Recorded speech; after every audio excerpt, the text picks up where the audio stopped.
Bienvenue à cette deuxième conférence de l'après-midi autour du choix des couleurs. Selon une enquête qu'avait réalisée V33 il y a, 2 ou 3 ans, 3 Français sur 4 ont au moins une pièce blanche chez eux. Synonyme de pérennité, de clarté, de pureté, le blanc rassure. Et pourtant, vivre dans un monde sans couleurs, ce serait terrible. Alors pourquoi on est si frileux pour introduire et oser les couleurs dans nos intérieurs ? C'est parce que choisir les bonnes teintes, c'est pas si évident que ça. Et nos experts et archis d'intérieur vont nous aider, nous donner quelques bonnes recettes et nous guider dans ce choix difficile. Alors, je vais les laisser se présenter. Alors, je vous mets un micro. Est-ce que... Ah. Essayez. Oui, bonjour, messieurs. Non, je pense que là, ça marche pas. Bon. Plus près, peut-être, Catherine. Oui, c'est bon. Oui, très près. Très près, oui. Donc, voilà, je suis Catherine Filoche. Je suis styliste conseil pour la marque Duluxe Valentine, une marque grand public. Et par ailleurs, j'enseigne la couleur et les matières dans une école d'architecture intérieure qui s'appelle l'école bleue, la bien nommée. Voilà, entre autres. On nous entend pas bien, mais là je peux pas. Je sais pas un cornet de glace. Je peux parler plus fort, comme ça. Le micro est défaillant, non? Je sais pas. Pense pas. C'est moi qui ai une petite voix. Non. Merci. Sophie.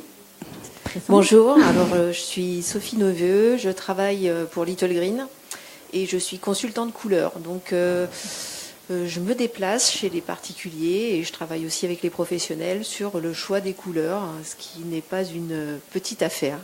J'espère que vous m'entendez, ça va ? Ouais ? Bon, voilà.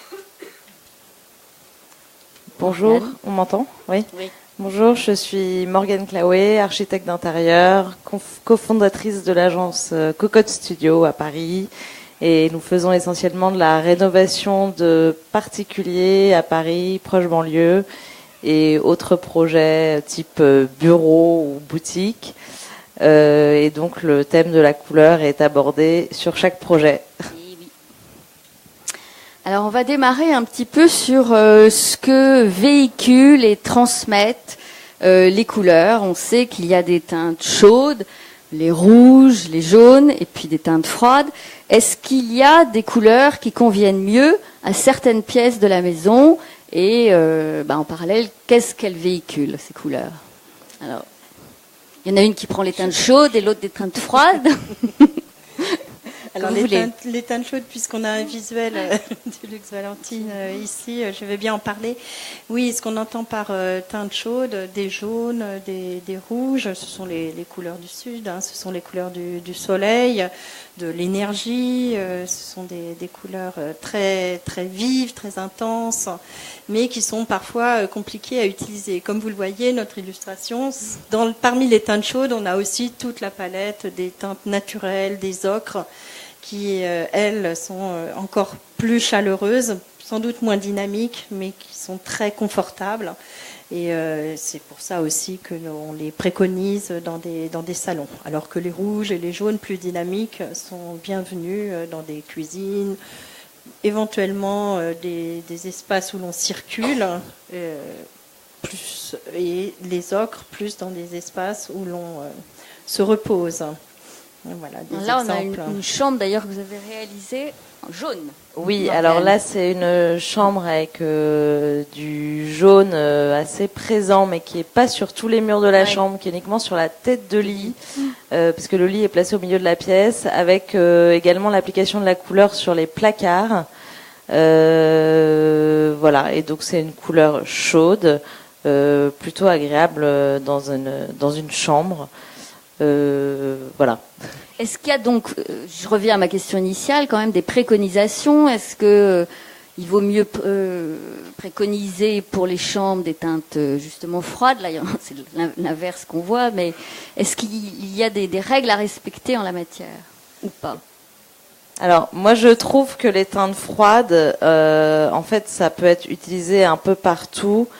Si on reste sur des couleurs un peu pastel, un peu douces. C'est-à-dire qu'un vert pastel, ça n'a rien à voir avec un vert anglais très franc. Donc si ça reste doux, on peut utiliser des couleurs froides. Un bleu ciel, c'est froid, mais c'est plus doux qu'un bleu marine. Voilà. Pour moi, c'est ma reco. Sophie? Oui, alors c'est vrai que moi j'ai pas je dis pas il faut les ocres dans le salon ou les froids dans les chambres. C'est vraiment une histoire de personne. Vers quel type de couleur on est attiré. Et après, c'est plus sur les intensités de couleurs qu'on va jouer. Par exemple, à un séjour, on va éviter de mettre une couleur trop intense. Ou alors, si on aime la couleur intense, on va la placer plutôt plus ponctuellement. On va la doser. On va peut-être pas en mettre partout. Mais on peut aussi avoir des personnes qui aiment l'intensité dans leur salon. Donc, on a toujours du mal à dire il faut ou il faut pas, parce qu'on a fait des chambres toutes rouges et c'était magnifique aussi. Ça énerve un peu, non, le rouge? Disons que ce qui rend intense le rouge, c'est le contraste avec le blanc. Mais si on efface le blanc, le rouge devient plutôt, au contraire, apaisant, et c'est le blanc qui le ravive. Donc... Bon, après, il y a rouge et rouge. Il y a le rouge Ferrari est peut-être un peu plus énervant qu'un rouge fruits rouge. Donc, on peut jouer là-dessus aussi. Alors, justement, la grande question, c'est quand même comment associer les couleurs. Est-ce qu'il y a des mariages impossibles? À l'inverse, est-ce qu'il y a des duos, des trios qui marchent à tous les coups? Et jusqu'à combien de couleurs on peut utiliser dans une même pièce? On parle de 3, mais... Est-ce la règle d'or? Pas plus de 3. On lit souvent ça. On parle bien des couleurs des murs. Parce que ces règles... Ben oui. Alors moi, je suis un peu comme vous. Les règles, elles m'embêtent toujours parce que chaque cas est tellement personnel et différent. 3 couleurs, on pourrait se dire une dominante, une couleur secondaire. On va peut-être placer, comme on disait, sur un pan de mur, si elle a beaucoup d'énergie, beaucoup de dynamisme, ou si elle est profonde. Et puis les ponctuels, là, c'est presque de la décoration, c'est presque plus... Ça peut être de la peinture si ce sont des accents, une étagère, une plinthe, une touche. ou de la déco. Ça peut être le textile peut devenir aussi une surface, parce qu'il ne faut pas oublier que les sols, les textiles sont des couleurs dans l'espace. Donc, complexité à toujours associer les choses. Nous avons un outil qui s'appelle le visualizer qui permet de prendre la photo de sa pièce, d'installer sa couleur principale. Nous proposons, puisque nous nous adressons au grand public, on n'a pas forcément affaire à des professionnels qui vont les guider, des associations dont on parlait de bonnes, mauvaises associations. Moi, si on aime une couleur, j'aime bien l'associer avec un neutre qui va être un gris ou un naturel. Voilà, on a parce que le naturel, c'est aussi de la couleur. Enfin, souvent, on dit couleur tout de suite. Effectivement, les photos sont très séduisantes avec l'intensité. Mais c'est comme ça que je conseille d'associer les couleurs. Mais vous savez sans doute d'autres. Sophie, vous qui allez chez les particuliers pour les conseiller, vous travaillez comment? Avec un nuancier? C'est suffisamment grand, ces petites pastilles là? Alors oui, effectivement, il y a un nuancier, le nuancier de la marque Little Green, qu'on peut se procurer facilement. Donc c'est des petits timbres-poste de couleurs, donc c'est très difficile de choisir une couleur à partir d'un nuancier. Donc quand je me déplace, j'ai ce nuancier-là qui m'est utile aussi, et j'ai un classeur avec des couleurs peintes en plus grand format. Donc en général, quand on se met en situation dans la pièce, on voit comment réagit la couleur. Et je le dis... je connais mes couleurs par cœur, et à chaque fois que je vais chez quelqu'un, il y a une couleur qui vibre de façon différente selon la lumière, l'influence du sol. En général, il n'y a rien dans la pièce quand j'arrive, mais on est obligé de tenir compte de tous ces éléments différents. Et quand j'arrive avec ce petit nuancier, il me sert parce que je le déploie devant les clients, et dedans, il y a des couleurs intenses. Il y a des couleurs... sombres, il y a des couleurs plus minérales, des couleurs pastels, et naturellement les gens s'orientent, je leur demande sans réfléchir vers quoi ils sont attirés. Et ça donne la direction en général. Bon, après on a Pinterest, les tableaux de chacun, et on voit l'univers de la personne avec qui on est. Vous voulez ajouter quelque chose, Morgane? Non, bah. Et dans un petit espace, est-ce qu'on peut mixer, c'est la même réflexion, ou est-ce qu'on doit avoir une réflexion différente? Est-ce qu'on peut mixer autant de couleurs? Est-ce que la façon de faire est différente, que l'espace soit grand ou petit? Bah, moi, dans les petits espaces, je sais pas, moi, un dressing ou un WC ou juste un dégagement dans un appartement, souvent j'utilise une seule couleur qui peut être une couleur sombre parce que c'est pas un espace où on reste forcément, voilà, c'est pas un salon. Donc on n'y reste pas 4 heures. Donc là, on peut s'amuser, soit mettre une couleur sombre ou une couleur beaucoup plus flashy. Mais souvent dans les petits espaces, je mélange pas trop les couleurs. Oui. C'est monochrome. Oui, et pour compléter, c'est vrai que dans les salles de bain, les cuisines, on trouve qu'il y a beaucoup d'informations entre le sol, la crédence, le plan de travail, les sanitaires. Et on a tendance à dire éviter de mettre plein de couleurs en plus parce qu'on a tous ces matériaux différents qui sont aussi des couleurs. Et c'est plus facile de placer un monochrome qui va mettre en scène tous ces choix qui ont été faits en amont. Alors le blanc est aussi une couleur. Comment on fait pour s'y retrouver parmi toutes ces références de blanc? Alors, on va revenir sur le côté, il faut voir le blanc dans la situation, dans la lumière de son logement, de sa maison, de son appartement. Donc nous proposons des testeurs avec des petits rouleaux intégrés. Donc on peut peindre chez soi une petite quantité de cette gamme de blancs. Et oui, la gamme des blancs est large parce qu'on a des blancs nuancés, nous, que nous adaptons. Un blanc un peu bleuté ira avec les bleus, le blanc avec un soupçon de jaune ira mieux avec les couleurs chaudes. Et donc, il faut aussi les voir dans sa propre lumière. Donc, c'est assez... cela aide vraiment les gens à choisir entre plusieurs blancs. C'est tout à fait utile. Et au sein d'une même pièce, c'est bien de mêler différentes sortes de blancs? Je jouerais plus ces aspects, parce que si on joue des blancs nuancés ensemble, il y en a un qui va prendre le pas, qui va vraiment bien vibrer dans la pièce, et l'autre va être dévalorisé, alors qu'il est peut-être très bien dans un autre usage. D'accord. Là, j'avais sélectionné des associations qui jouaient plutôt sur des camailleux, le vert, ou au contraire sur des contrastes un petit peu plus forts, mais qui restent assez classiques. Si vous voulez commenter, n'hésitez pas. Et là, sur un contraste très très osé. Alors, en fait, le blanc, pour souvent les gens, ils veulent mettre du blanc pur chez eux. Nous, on propose souvent des blancs un peu teintés pour rendre l'appartement un peu plus chaleureux et pour que le contraste entre une couleur franche et le blanc soit moins fort. En fait, il est plus doux que quand on passe sur d'un blanc pur à une couleur, voilà. Voilà, nous on utilise pas mal de blancs qui tirent vers les gris ou des blancs qui tirent vers les beiges, mais on reste dans des blancs neutres et pas trop colorés, mais c'est une habitude.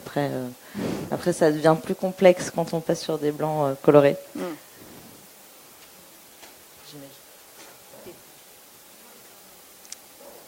Ah oui, je trouvais que c'était important de parler aussi de la façon la couleur peut souligner des détails architecturaux. Est-ce que ça, c'est quelque chose que vous préconisez? Oui, en particulier dans des ambiances très neutres.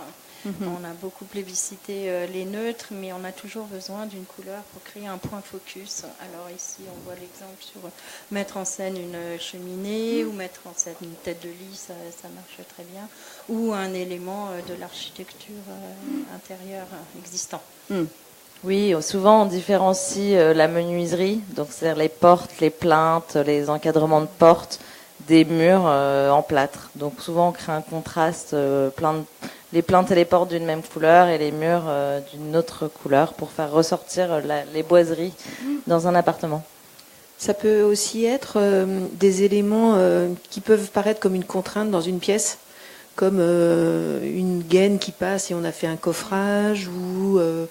je sais pas, il y a des éléments parfois qui nous encombrent Et on peut parfois les intégrer et s'en servir de support pour placer une couleur. Et au contraire, on peut arriver à des choses intéressantes par ce biais-là. Ah, ça c'était... Ah, ça c'est nous. Là c'était un effet graphique sur un mur. On a osé ça chez un client, il a trouvé ça très sympa. Et donc en fait là on s'est servi de la couleur. Donc là il y a 3 couleurs parce que le blanc est un blanc cassé considéré comme une couleur. Et l'idée c'était de faire un graphisme autour d'une porte pour créer une vraie dynamique dans le salon. Voilà, donc là c'était plus la couleur comme pour créer du dynamisme et un côté ludique dans l'appartement. Voilà, et très personnalisé aussi. Faites grâce souvent à la peinture. Ça non. non, mais les gens veulent pas toujours. Non. Des bandes, parce que là on l'a senti en fait, c'était un peu en fonction du client et on s'est dit voilà.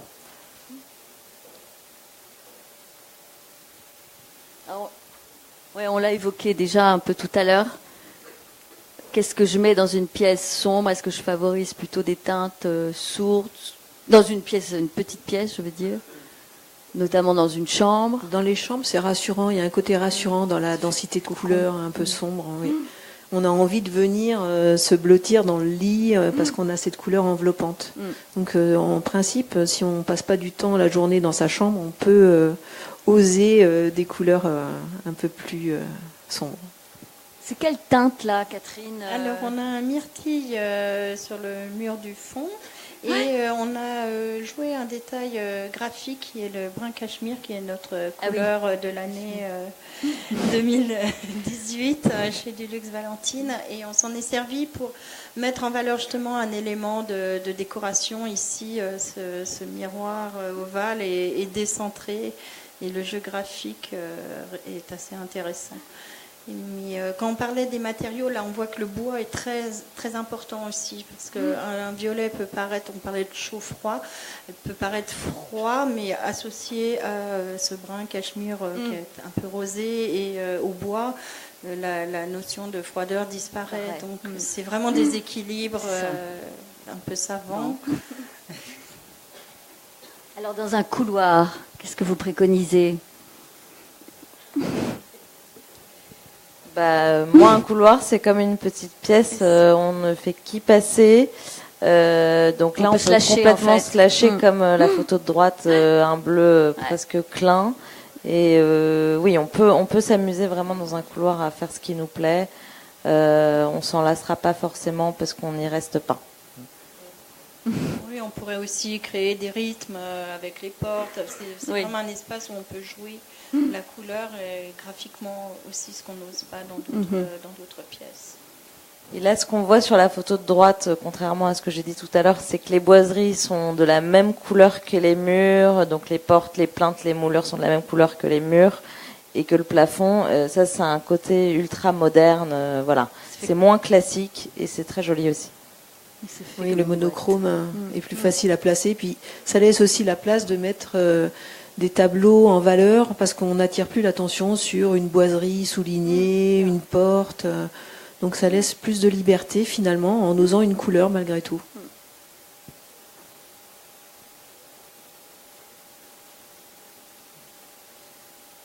Ah oui, comment on donne de la profondeur à une pièce? Oui, alors là, c'était exactement. C'était pour dire que pour donner de la profondeur à une pièce, on pouvait appliquer une couleur sur le mur du fond. Donc là, c'est le mur. Donc là où on est, c'est la fenêtre et le mur du fond de la pièce est bleu pour lui donner justement de la profondeur et du coup un intérêt, lui donner du sens en fait au volume de la pièce. Et le fait d'appliquer cette couleur qui n'est pas très claire ne rétrécit pas du tout la pièce, quoi. Lui donne au un contraire. sens. D'ailleurs, on a eu la question tout à l'heure lors de la conférence autour de l'espace, parce que la couleur définit aussi l'espace.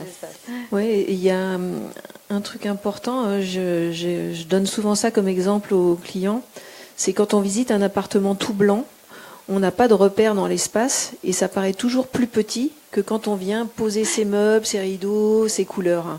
Donc la couleur, souvent les clients ont peur de mettre la couleur parce qu'on a toujours peur, à Paris on a des petits logements et on a toujours peur de perdre cet espace qui est précieux et cette lumière. Mais en fait ça structure l'espace et le fait d'avoir une couleur qui arrête le regard nous fait prendre la dimension de l'espace, contrairement au blanc qui nous... Parfois on n'a plus de repères entre le mur et le plafond par exemple si tout est blanc. Alors il y a un grand retour du noir, ça fait un petit moment déjà. Comment est-ce qu'on utilise le noir? En total look, par touche, sur des détails architecturaux là aussi? Alors le noir, moi avec une autre couleur. J'aime bien comme c'est présenté ici sur ce pan de mur, sur 4 murs, on a le moyen de donner vraiment de la distinction à une pièce et donner de la valeur au blanc. Parce que le noir est un faire-valoir du blanc. Donc, la seule chose que je dirais que j'aimerais pas voir, c'est l'égalité du noir et du blanc que je trouve vraiment difficile à maîtriser, sauf si on est Monsieur Buren. Donc voilà. Si on est je crois que c'est un exemple. Je trouve que il faut jouer quand même la dominante ou le minoré dans les proportions. Là, j'ai un black and white parfait.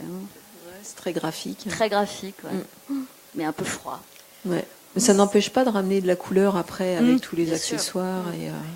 Et c'est intéressant de jouer les aspects aussi. On va sans doute aborder les aspects sur le noir en particulier, parce que le noir brillant est magnifique. Oui. Vraiment. On va aborder un petit peu les... Oui, ça c'était d'autres exemples de l'utilisation du noir. Là, ils ont repeint la cheminée, mais avec un enduit. Je crois que c'était un enduit noir. On va parler un petit peu des plafonds. C'est une bonne idée de peindre son plafond? Oui, bien sûr. Tout le monde en parle. Il faut l'essayer. Absolument. Là, ce qui est intéressant aussi, c'est de faire pas le plafond tout seul, mais d'avoir ce côté retombé de plafond. Là, on a des magnifiques corniches, mais ce n'est pas toujours le cas, surtout dans les habitats contemporains. Mais ce jeu de bandes de couleurs qui retombe est vraiment intéressant. Le jeu de compression aussi avec de l'espace, avec un plafond haut. Moi, je pense plus aux cages d'escalier, ce genre d'endroit. On ne sait pas toujours comment les animer. Ça peut être intéressant à travailler. Oui, ça rééquilibre. Quand on a une disproportion, une surface au sol trop petite et un plafond élevé, on peut tricher et rééquilibrer comme ça. Les couloirs aussi, on peut tricher comme ça, c'est pas mal. Est-ce qu'il y a un type de peinture spécifique à utiliser justement quand on peint son plafond? Est-ce qu'il vaut mieux être sur du mat, du brillant, du satiné? Je suis à fond mat parce que le mat va absorber tout défaut potentiel d'un plafond. C'est une manière d'unifier les plafonds. C'est la grande tradition, en tout cas en France, d'utiliser de la peinture mate pour les plafonds. Et puis il y a un côté velouté qui est poudré, qui est agréable, qui est très doux en fait. Donc finalement, c'est du mat pour tout, les murs et le plafond. On peut aussi avoir. On n'utilise plus tellement ces satinés ici. Dans les pièces d'eau quand même. Oui, si on met pas de carrelage partout, c'est un peu mieux de mettre du satiné s'il y a des projections d'eau. Voilà, c'est un peu plus résistant et ça reste pas trop brillant. Donc dans les pièces d'eau. Mais on peut aussi mettre là, on a fait un appartement il n'y a pas longtemps, assez sombre. Et la personne voulait des plafonds, c'était une grande pièce, des plafonds laqués très brillants. Parce qu'elle avait envie, au contraire, d'attirer ces reflets de lumière dans son intérieur. Et donc, ça peut être aussi très brillant. Bon, après, c'est assez rare parce que c'est une mise en œuvre qui coûte cher parce que c'est beaucoup de préparation. Mais on en avait pas mal dans les années 70 et ça peut être... Ça revient avec ça le revient noir. Un petit peu avec le noir qui s'y prête très bien. Je voulais aussi aborder les peintures écologiques. Est-ce que selon vous c'est un argument marketing ou c'est une vraie problématique? Alors problématique, moi si je veux une peinture écologique, je m'en remets à Ocra, qui est le conservatoire des ocres de Roussillon. Il y a des livres avec des recettes et je suis scrupuleusement les recettes parce que là, au moins, voilà. Après, je ne les connais pas en réalité, mais parce que j'ai ce goût aussi de revenir à des recettes authentiques. Donc, je repars à la base. Sophie, quelque chose à Mais alors ajouter ? nous, la peinture Little Green, elle est déjà elle est respectueuse de l'environnement au moment de la fabrication. Donc je suis fière de travailler pour Little Green pour ça déjà, parce que l'usine est au Pays de Galles et vraiment tout est récupéré. Je l'ai vu, donc j'en parle. Nous aussi, on avait fait un sujet. Ouais, non mais je suis fière de ça. Et donc rien n'est jeté dans la nature. Et puis après, écologique, c'est vrai qu'on nous dit c'est des peintures bio. Je dis non, on la boit pas, on la mange pas, même si ça ressemble à des petits pots de bébé parfois, des pots testeurs.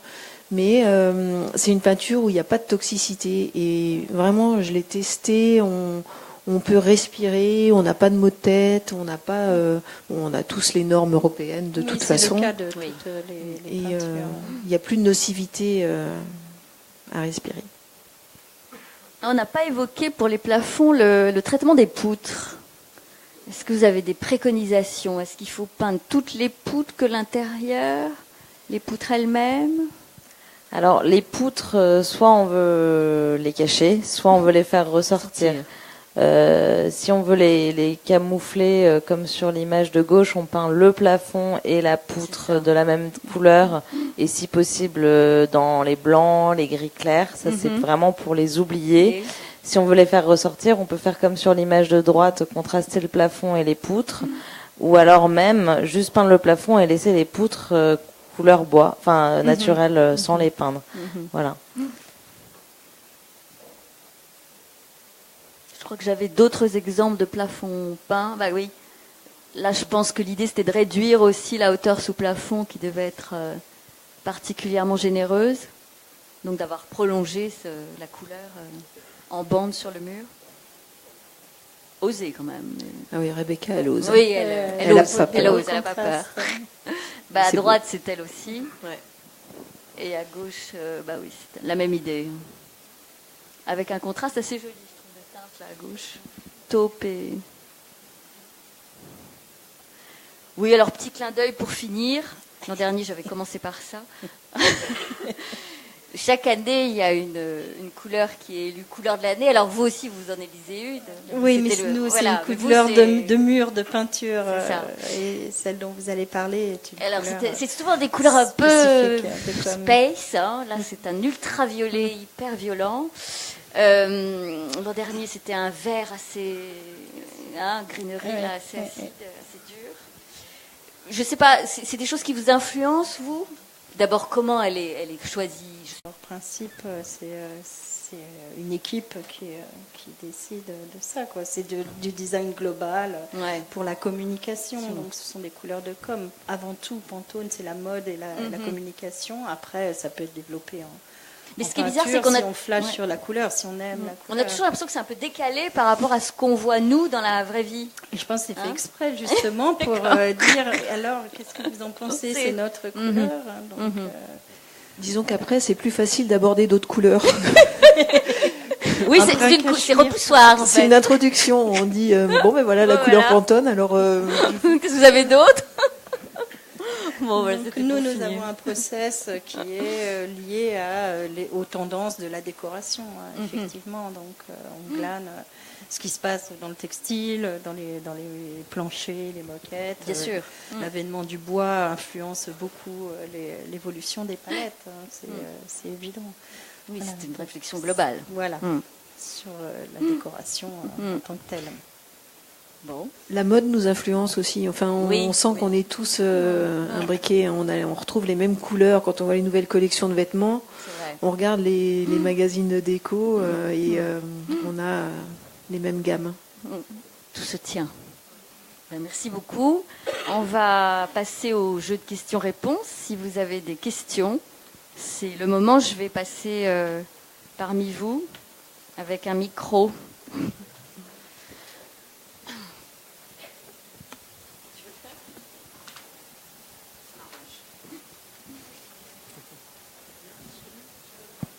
Oui, bonjour. Je souhaiterais savoir s'il y a des couleurs plus spécifiques, plus reposantes pour des bébés, pour des personnes fragiles, qui sont plus reposantes que d'autres. Alors, je pense que c'est toujours une question de contraste, en fait. Ce qui vibre, ce qui est contrasté va être un peu perturbant pour des gens, comme vous dites, plus sensibles à leur environnement. Comme un bébé. Un bébé absorbe tout son environnement. Donc, moi, je ne pense pas que ça soit une couleur à choisir. C'est plus des hauteurs de ton. Donc, des couleurs claires, des couleurs douces, qui est de la douceur et du raffinement, me semble intéressant. Je ne sais pas si vous avez d'autres recours. Si on cherche quelque chose d'apaisant, c'est vrai qu'on est plus dans des gammes moins contrastées et plus coulées entre elles. C'est-à-dire on peut associer beaucoup de couleurs si on veut, mais on est toujours dans un même registre d'intensité. Et là, on n'a pas de choses un peu fortes qui peuvent être dérangeantes. Il faut éviter donc le décalage entre le fort et le doux. Être plus sur des camailleux, je oui. pense. Oui. Oui. Voilà. Oui, si on veut apaiser la pièce, oui. Merci.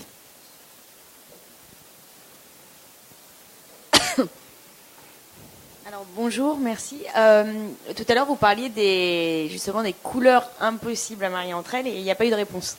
Moi, ça m'intéresse. Oui, c'est vrai. de savoir. Moi, je trouve pas bien fait mon travail. Auparavant, on disait faut surtout pas mélanger le noir et le bleu marine, faut pas mélanger le rose et le rouge. Et je trouve que maintenant, en fait, ça se marie très bien. Le noir et le bleu marine, c'est très beau ensemble.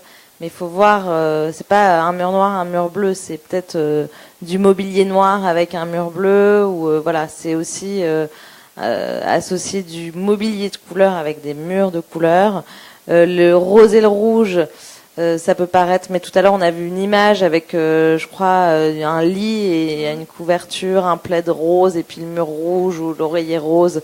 Donc c'est un espèce de camailleux de rouge-rose et c'est assez joli. Voilà, il y a des couleurs aussi un peu, voilà, le kaki, ça se marie bien avec le jaune moutarde. Voilà, il y a des mix qui marchent bien et après des contre-indications, j'en ai pas tellement. Maintenant, on peut vraiment marier beaucoup de couleurs ensemble. Ouais, tout est possible.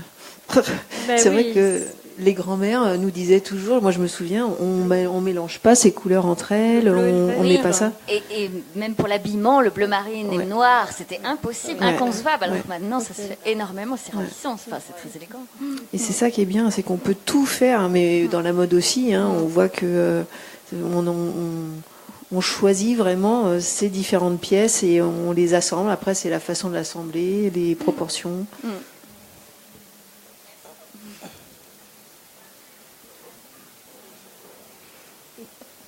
Là, il y a une...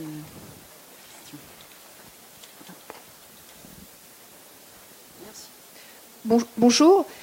Quel genre de peinture peut-on mettre sur des poutres pour les repeindre en blanc ou en gris? Le type, c'est-à-dire mat ou brillant, c'est ça votre question? Non, pas mat ou brillant, mais le genre de peinture. Quelle peinture va tenir sur des poutres? Peinture à l'eau, elles tiennent sur les poutres. Ce qui compte, c'est la sous-couche d'accroche et la préparation de vos poutres. Donc il faut qu'elles soient bien lessivées, qu'elles soient éventuellement brossées. Une bonne sous-couche d'application. Et après, je suppose que votre question passe entre peinture à l'eau ou peinture glycérophthalique, hein, forcément. Donc pour les boiseries, on peut encore utiliser ces peintures glycérophthaliques, à savoir qu'elles vont pénétrer le bois davantage. Donc c'est un fini un peu...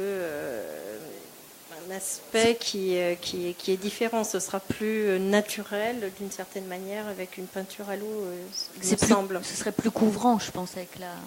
Mais la glycérophthalique va bien pénétrer. Mais après, c'est pareil. Si vous voulez décaper, changer de couleur, c'est encore une autre problématique. Donc la technologie de la peinture, c'est plus ce que vous pouvez faire avec des peintures classiques de boiserie.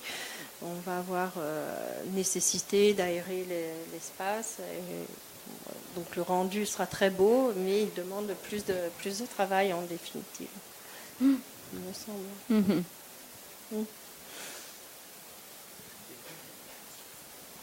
Oui, bonjour. Est-ce que vous auriez des recommandations de couleurs pour une salle de bain ou est-ce qu'on considère que c'est une pièce comme une autre? Bon, il peut y avoir des grands miroirs. Est-ce que ça a une influence? On n'y reste pas forcément très longtemps, mais ça dépend. Alors la salle de bain, ça, donc si vous parlez de couleurs, ça veut dire que vous ne carrelez pas tous vos murs. Donc faut voir aussi en fonction du carrelage que vous avez choisi, si c'est un carrelage avec un motif ou pas, si c'est un carrelage blanc. En fait, faut l'associer, faut que la couleur aille bien avec votre revêtement carrelage. Donc je sais pas quel carrelage vous avez. Ah oui. Bah, un carrelage blanc, le blanc ça va plus ou moins avec tout. Vous pouvez peindre le reste de vos murs. Si vous avez 2 murs carrelés, vous pouvez faire les 2 autres murs. Après au niveau des teintes, vous pouvez être dans les verts, les bleus. Enfin c'est assez libre. Si votre salle de bain est très neutre, voilà. Moi j'ai pas de. Oui, on évite le vert anis par exemple. Là, ça c'est une couleur qui est difficile. On a mauvaise mine. Ouais. Surtout l'hiver. Donc on peut déprimer le matin devant son miroir. Donc le vert anis, le vert Pantone par exemple, celui-ci il est difficile dans une salle de bain.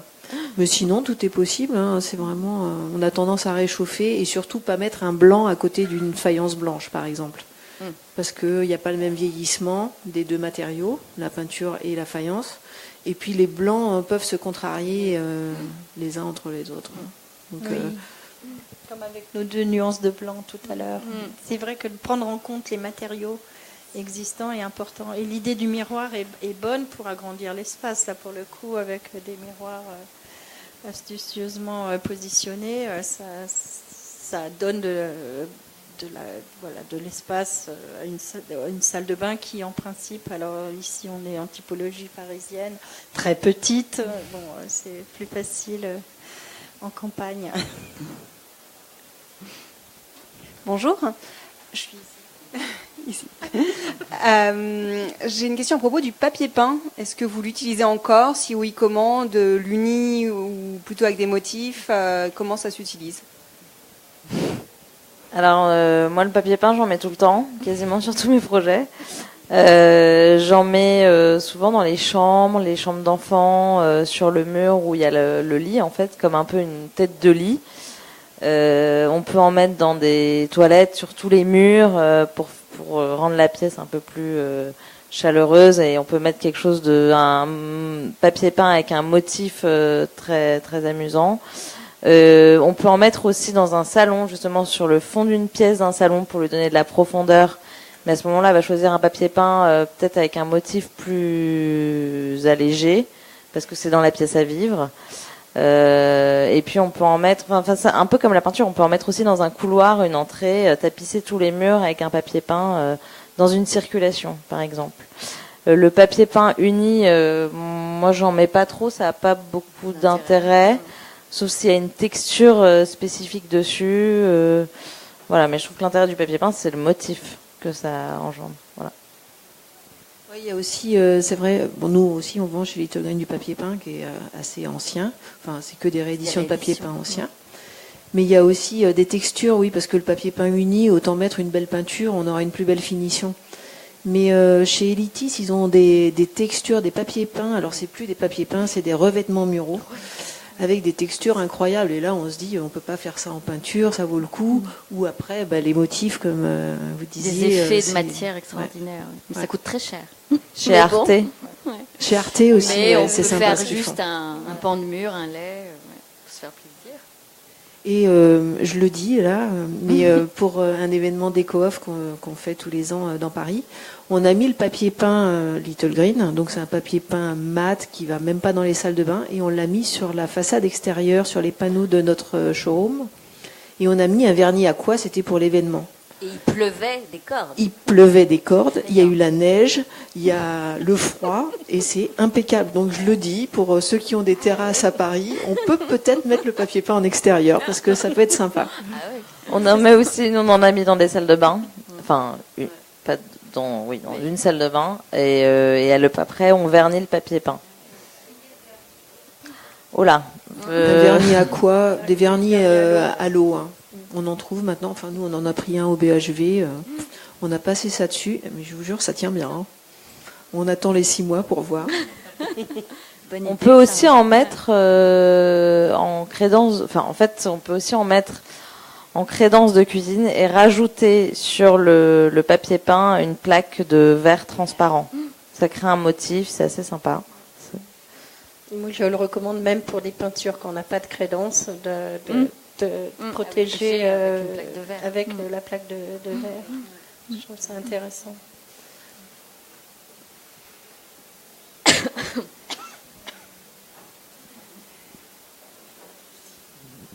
Moi, je voudrais savoir si au niveau de la maison, de l'appartement, il y a des règles à respecter ou des précautions à prendre pour harmoniser les couleurs des pièces entre elles.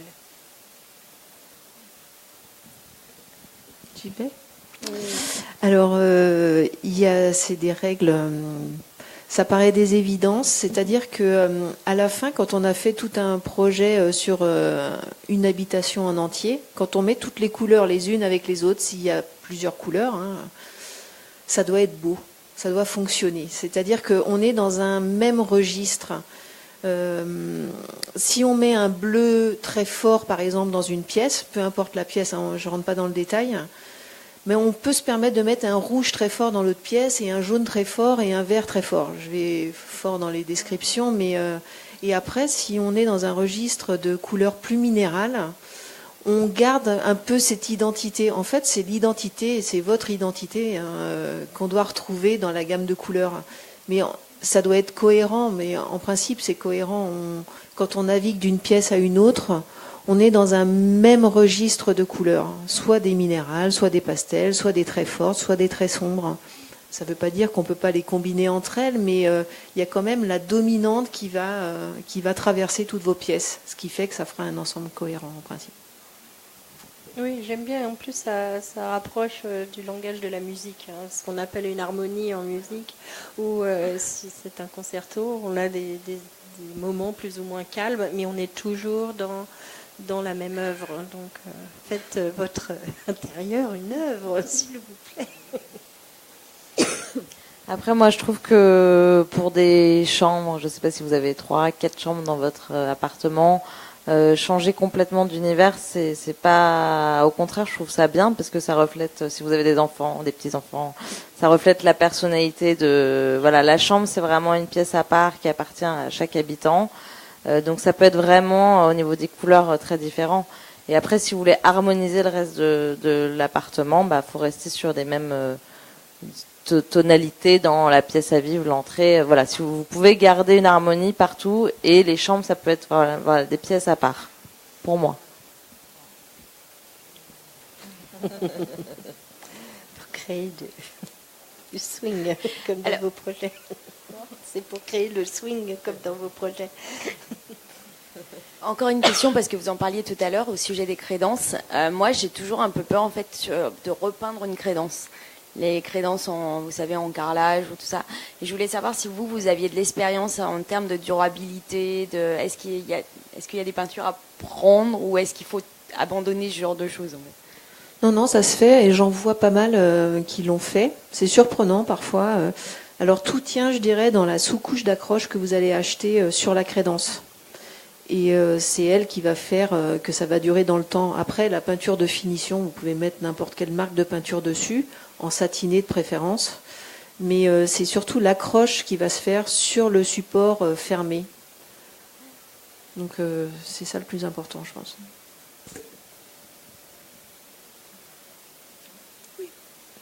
Oui. Il y a des produits 2 en 1 qui sont déjà conçus pour peindre sur des carrelages, mais avec des gammes plus réduites. Donc c'est intéressant d'avoir la sous-couche parce que là, vous pouvez teinter une couleur ou mettre la couleur qui vous plaît. La sous-couche technique est intéressante pour ça. Mais on en parle.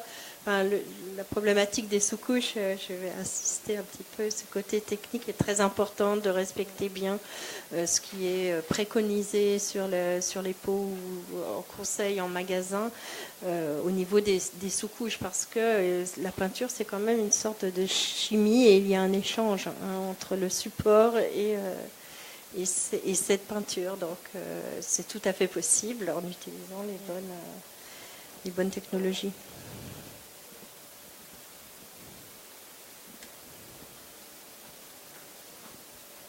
Merci.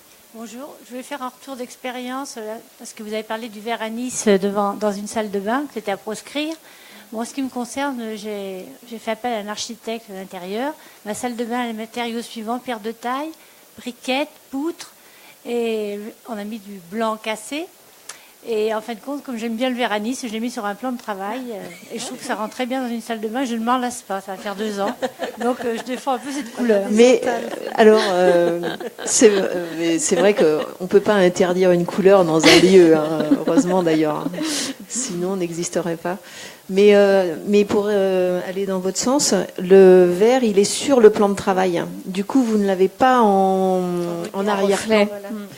Et je pense qu'il y a un reflet qui est moindre sur le plan de travail que sur un mur. Bon, après, on se perçoit, il y a des gens qui se perçoivent bien dans n'importe quel univers.